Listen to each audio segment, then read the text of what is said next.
Hey everybody, welcome back to the Cancer Channel. My name is Paul, and today's little video is going to be about notes, and your cancer notes, and the importance of it. Okay, but before we start, please hit the like button and the subscribe button. And if you want to be notified of new videos, hit the notification bell at the top. That'll let you know when the next video is I upload, so you can be current and up to date on all the new videos that come up. And please don't forget to share over different platforms or just with your friends, especially those in need that would like some support and would like some view from somebody that's actually went through it.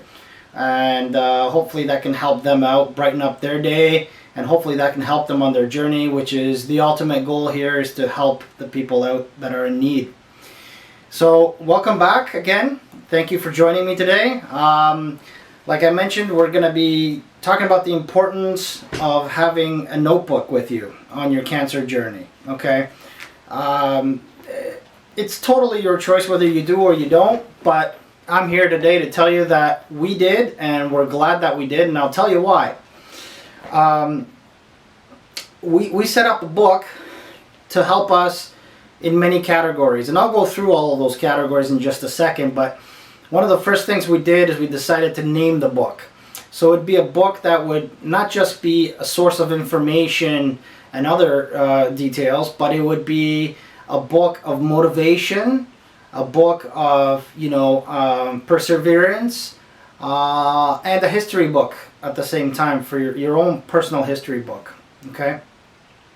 You can go through different names. You can title the book whatever you want, but make it a title that you're gonna stick to. Make it a title that is going to motivate you to fight. A title that's going to inspire you, or whatever title will put a smile on your face every time you write in it. Okay.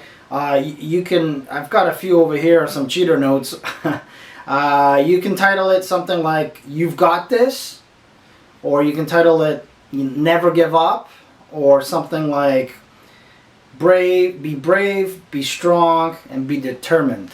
So those are just some ideas. I mean, you can go ahead and be very creative with it if you'd like, and title it whatever you want. But whatever that is, just make sure it puts a smile on your face, because it's supposed to be motivational, it's supposed to be inspiring, it's supposed to be your little logbook, data book of many different things. Now, what you want, some of the things that you want in this book, and every book's going to be different because everybody's journey is a little bit different, but I'll tell you from our experience what we've done with our book, and what helped us a lot is we did several sections within that book that were categorized into, let's say, emotions and feelings.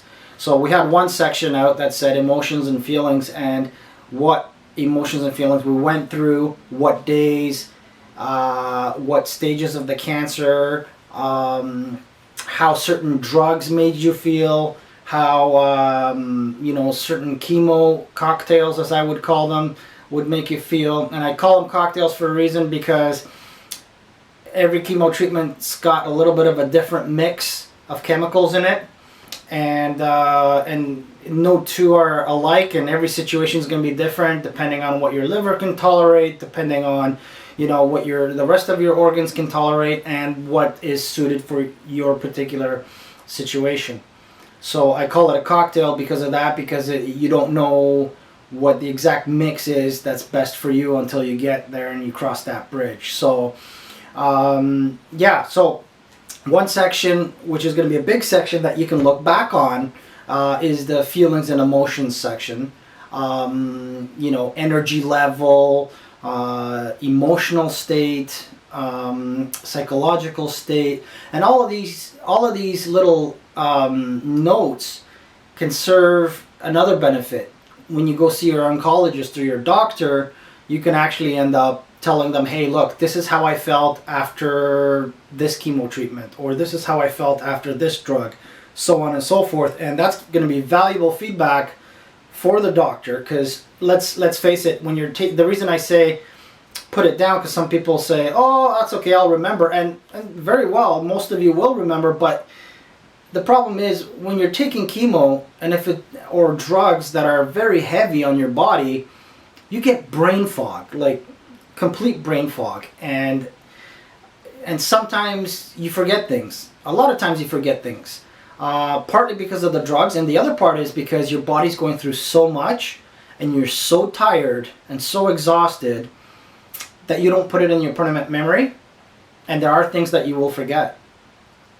When you forget those things, you're probably going to be, kicking yourself for forgetting it, because you'd want to recall it to let the doctor know to better further along your treatment or your journey, or your cancer journey in general, right? So you might want to make notes of that. It might help out in the future. If it doesn't, it's okay. At least you have your own personal diary of you going through what you went through, and sometimes that would be nice to reflect back, because sometimes you'll see, oh look, this was a very difficult time, but look, I got through it, and look how I feel now versus how I felt then. And regardless of where you are, at what stage you are in, you can look back and compare the present with the past, the future, because you may have feelings of the future and what you think about the future, and then you can compare that to what's current, and whether some of those things are good or bad. You'll be able to assess yourself a little bit better based on those things. Okay, so that's one section that I'd like you guys to put in there. This is, guys, when I say I'd like you to put in there, I don't mean go ahead and do this, because this is not for everybody. Not everybody wants to, have something like this. For those of you that are, detail oriented, or for those of you that want some kind of traceability or something to track or something to have like as an organizational tool, this is a great thing to do. Cheap little book like this, you can get it at your corner grocery store. Sometimes your convenience stores have them, or like a Walmart or what might have you. They're pretty cheap.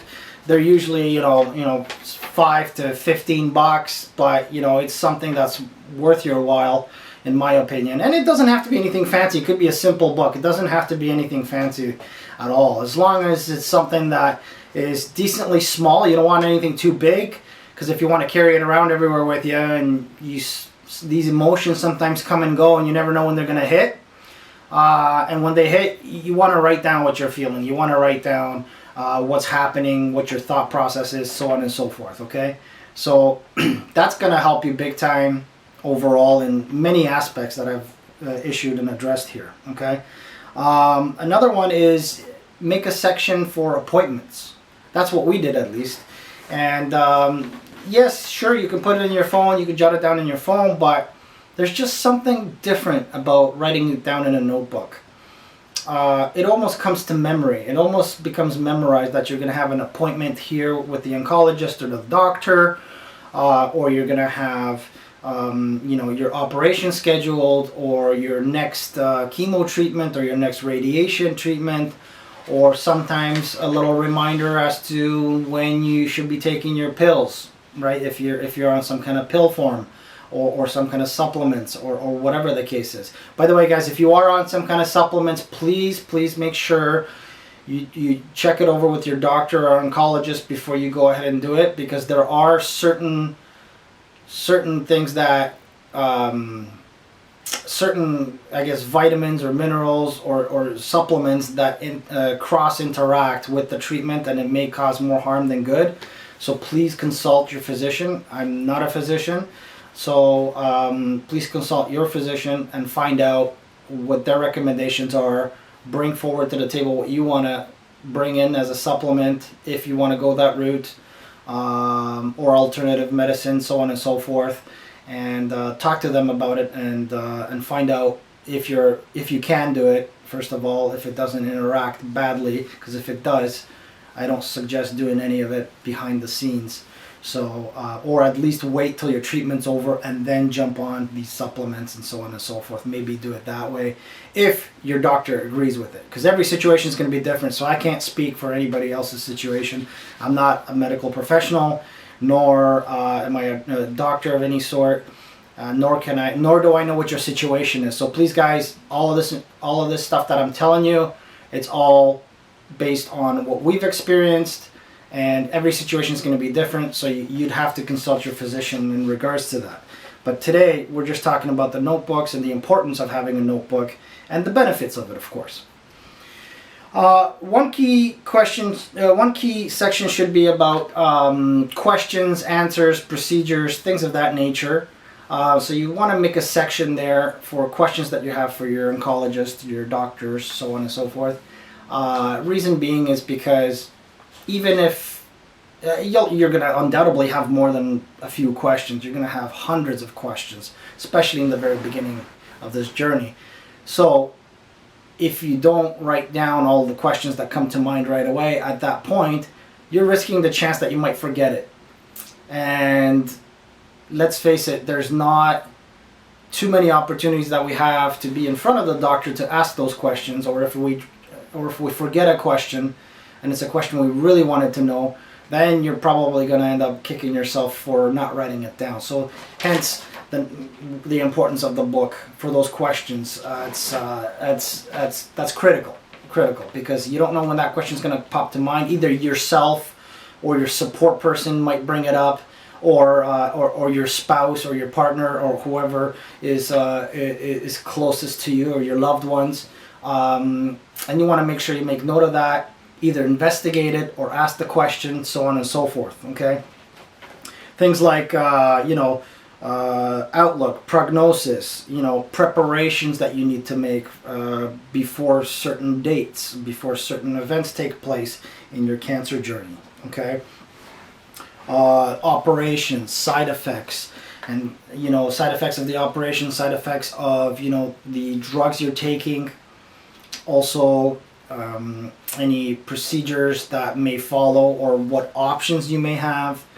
And the other thing is, not everybody's going to be like this, but if you're the type of person that likes to do research about what your cancer is and find out as much as possible about your cancer, then you may come across some research that you want to bring up to the doctor. You may want to ask them if this is an option for you, or if you can go a different route, if you feel that might be a better option for you to go. And discuss that with your doctor, figure out what's what, and make those notes. Write that note down in your book based on the research you did. Mark down where you found the information, who the article was about, or maybe there's a center of some sort that helps out with analyzing certain things. At that point, maybe you'd want to make the note of that particular center, the name of it, so on and so forth, and location, and maybe you'd want to introduce that to your doctor, because our doctors, they know a lot of things, and they really help us out a lot. They're amazing people. But anything you could bring forward may help yourself in your situation, or if not, it may help somebody else in another situation that the doctor may tell the patient to, hey, have a look at this or have a look at that, because in your situation this might work. It's not possible for one doctor to know absolutely everything that happens in this world and how it happens. So as a patient going through the cancer journey, part of this would be on your shoulders to better understand and to better research the condition that you have, the journey that you'll be taking, the options you have, so on and so forth. I would encourage you to do that if you haven't already, or encourage you to do that if you're thinking of doing that. I would encourage you to do it. It was definitely worthwhile for us. We were really happy that we did. And it also allowed us to make some of the most difficult decisions in our life. It really helped with that, and it was thanks to the research we did. It was thanks to the people we've reached out to, other cancer patients within that same community and what they went through and what they felt. So a lot of the networking and the notes and everything could go in here as well. Okay, so the next section would be networking and notes. You could be having second opinions with doctors of what Dr. ABC said versus KYZ, right? Same thing with nurses, same thing with other friends, relatives, or anyone that's gone through cancer, what their experience was. Listen to their story, tell them your story, share that, because you know what? Any information that you can get will not only make you feel better, but the more you understand about your cancer, the better you're situated to fight. And that's what I want you to do. I want you to fight. I want you to research it.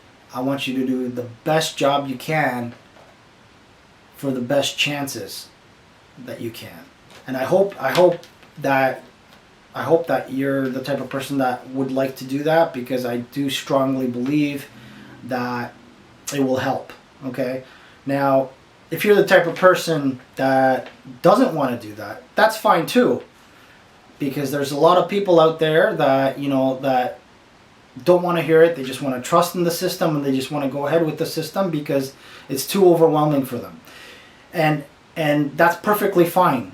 I mean, like I said, there's no right or wrong answer with your cancer journey, because the right answer is the answer that you choose. Okay? I can only tell you from what I've experienced and from what I would